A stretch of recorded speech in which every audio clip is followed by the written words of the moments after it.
ایک عام انسان جب بھی کسی سے کمیونیکیشن کرتا ہے اس کی خواہش ہوتی ہے کہ اس کو رسپانس ملے اور رسپانس جلدی مل جائے. جس طرح کہ نبی کریم صلی اللہ علیہ وآلہ وسلم کے زمانے میں صحابہ کرام جو تھے ان کے اوپر پریشانیاں آتی تھیں، تکلیفیں آتی تھیں، اور وہ اللہ سبحانہ و تعالیٰ سے دعائیں کرتے تھے کہ ان کی یہ پریشانیاں ختم ہو جائیں، اور ان کو ان چیزوں کا جواب بھی مل جاتا تھا اور ان کے دعائیں بھی قبول ہوتی تھی وحی کے ذریعے.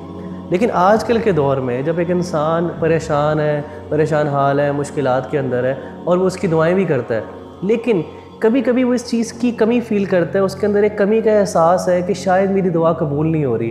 تو میرا بھی سوال یہ ہے کہ وہ جو احساس ہے کہ انسان کے اندر وہ احساس اور وہ ایک مطمئن ہو جائے اس چیز سے کہ اللہ نے میری دعا سن لی، اور اللہ سبحانہ و تعالیٰ کی طرف سے اس کو احساس بھی آ گیا ہے کہ اس کی دعا قبول ہو گئی ہے. تو یہ احساس کیسے ایک انسان اپنے اندر پا سکتا ہے؟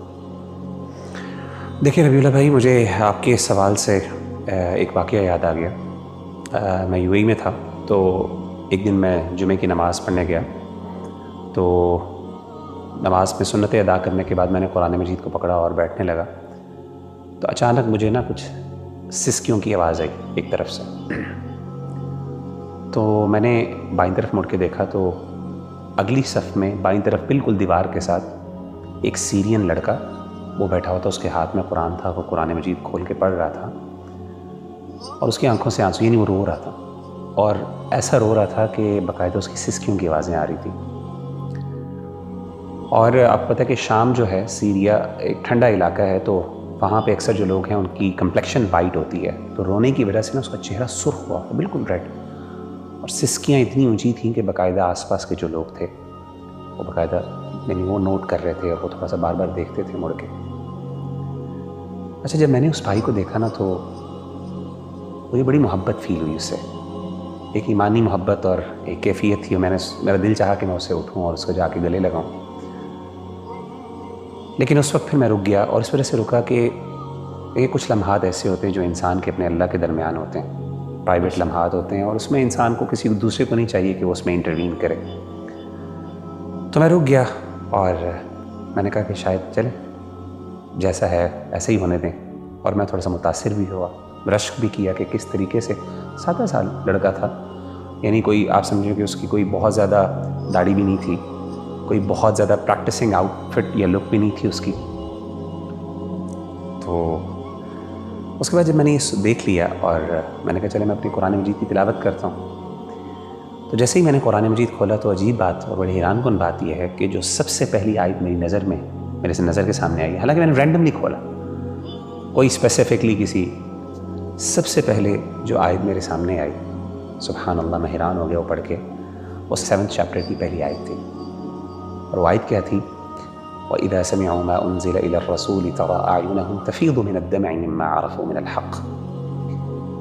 کہ جب وہ رسول پر نازل کردہ کلام کو سنتے ہیں تو اے نبی صلی اللہ علیہ وسلم، آپ دیکھتے ہیں کہ ان کی آنکھیں بہہ پڑی، وہ رو رہے ہیں.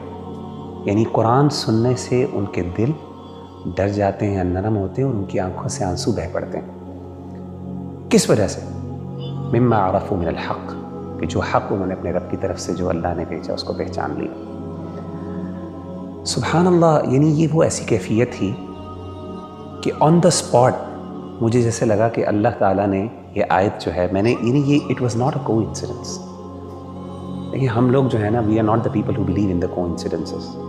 وی بلیو کہ ہر چیز، ہر ایکشن، ہر پریکٹس جو دنیا میں ہو رہی ہے اس کے پیچھے اللہ کی حکمت کار فرمان. تو میرا دل چاہا کہ میں اس کے ساتھ یہ آیت شیئر کروں، میں کہوں کہ مجھے یہ آیت میں نے سنی ہے، اور مجھے ایک قسم کا اللہ نے، کیونکہ میں I was thinking about that person کہ یار کیوں رو رہا ہے، اور پتہ نہیں کیا فیلنگز ہیں، اس کے جذبات ہیں. تو مجھے اس دن احساس ہوا کہ قرآن مجید جو ہے نا، یہ ایک زندہ کتاب ہے. اور یقین کریں، یہ تجربہ کر کے دیکھ لیں کہ جس بندے نے قرآن مجید کو جس مقصد کے لیے پڑھانا ہے اس کو وہ چیز حاصل ہوئی ہے. یہ الگ بات ہے کہ ہم قرآن مجید کو وہ رسپیکٹ نہیں دیتے، وہ آنر نہیں دیتے کہ ہماری مشکلات ہیں، پریشانیاں، تو ہم واقعی کسی دن اسپیسیفکلی قرآن کو کھولیں اور اس کو پڑھیں، اور واقعی اس نیت سے پڑھیں کہ میں اپنے مسائل کا حل تلاش کرنا چاہتا ہوں. یعنی میرا دل بے قرار ہے، میرا دل جو ہے وہ وحشت ہے، اس میں مجھے اطمینان کی ضرورت ہے، یہ کیسے ہو سکتا ہے میں قرآن پڑھوں اور مجھے یہ آیت نظر نہ آئے الا بذکر اللہ تطمئن القلوب. میری بیماریاں ہوں، بہت سے مسائل ہوں، قرآن مجھے کیوں نہیں حل بتا سکتا؟ زندہ کتاب ہے. اور میں آپ کو بتاؤں کہ جن لوگوں نے یہ تجربات کیے ہیں نا، قرآن سے پرسنل، دیکھیں آپ کا سوال بھی یہی ہے نا کہ جنرل تو دین سے ہمیں جوابات مل جاتے ہیں، لیکن ایک پرسنل کنیکشن اللہ سے کیسے فیل ہو، کنیکشن جو فیل ہو کہ مجھے لگے کہ میں نے یہاں سے بات کی ہے اور اللہ نے مجھے ڈائریکٹلی جواب دیے میری اس سچویشن کے بارے میں. صحابہ کو تو پتہ چل جاتا تھا نا کہ اللہ کے رسول بتاتے ہیں کہ تمہارے بارے میں اللہ نے یہ آیت نازل کی. ہم وہ کیسے فیل کریں؟ آپ قرآن پڑھ کے دیکھیں، قرآن آپ سے بات کرے گا، آپ کو لگے گا کہ میرا رب مجھے جواب دے رہا ہے. اور میں آپ کو بتاؤں کہ میں نے دیکھا کہ جتنے بھی ہمارے اسلاف ہیں، جب اپنی مشکلات میں پڑے اور انہوں نے جب قرآن مجید کی طرف رخ کیا تو انہوں نے اپنی فیلنگز شیئر کی. میں آپ کو 2 مثالیں دیتا ہوں. ایک مثال ہے امام ابن تیمیہ رحمہ اللہ کی. جب وہ اپنے آخری دور میں تھے، جیل میں بھیج دیا گیا ان کو، تو کہتے ہیں کہ میں نے پھر میرے پاس اور کچھ نہیں تھا تو میں نے قرآن مجید کی طرف جو ہے وہ رجوع کیا اور میں نے قرآن مجید کو پڑھنا شروع کیا. کہتے ہیں جیسے جیسے میں قرآن مجید پڑھتا جا رہا، مجھے، حالانکہ وہ امام ہے جس نے اپنی پوری زندگی اسلام پہ لگا دی، پوری زندگی اسلام کی خدمت اتنی کی کہ اس کو شیخ الاسلام کا ٹائٹل ملا.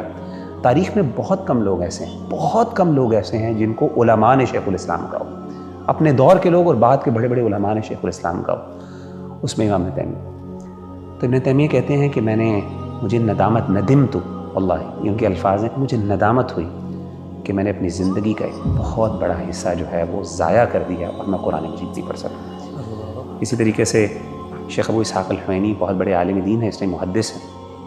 میں سمجھتا ہوں عرب دنیا کے بڑے ترین، اگر آپ مجھے کہیں گے نا کہ بڑے عالم دین حدیث کے کوئی ہیں تو میں ابو اسحاق الحوینی کو میں ریکمینڈ کروں گا. اور بھی بڑے علماء ہیں ڈیفینیٹلی. ان کو کچھ دیر کے لیے روک دیا گیا لیکچرز سے اور لوگوں سے خطبات جو وہ دیتے تھے، تو انہوں نے قرآن مجید کو پڑھنا شروع کیا. اور یہ ان کا جملہ تھا جب وہ واپس آئے اور ان کے لیے دوبارہ وہ بین ریموو کیا گیا اور ان کو اجازت ملی کہ اب وہ پبلک سے بات کر سکتے ہیں، تو انہوں نے کہا کہ یہ ان کا جملہ باقاعدہ ہے، یا لیتنی اعطیت القرآن حیاتی، ہائے کاش میں نے اپنی پوری زندگی قرآن کو دے دی. اور کہتے ہیں کہ میں نے اپنی اس جو وقت میں نا قرآن پڑھا اور مجھے احساس ہوا کہ میں نے کتنا بڑا، حالانکہ پوری زندگی حدیث کی خدمت، حدیث کوئی چھوٹی چیز ہے زبان میں، لیکن جو قرآن ہے نا وہ پرسنل کنیکشن بندے کو تب، اور میں بتاؤں یہ کنیکشن بندے کو خاص طور پہ تب فیل ہوتا ہے جب بندہ مشکل میں ہوتا ہے، جب بندے کو ضرورت ہوتی ہے. اس وقت جب قرآن راحت دیتا ہے نا اور قرآن انسان سے کمیونیکیٹ کرتا ہے، تو اس وقت انسان کو پھر یہ جذبہ بیدار ہوتا ہے کہ کاش میں اپنی پوری زندگی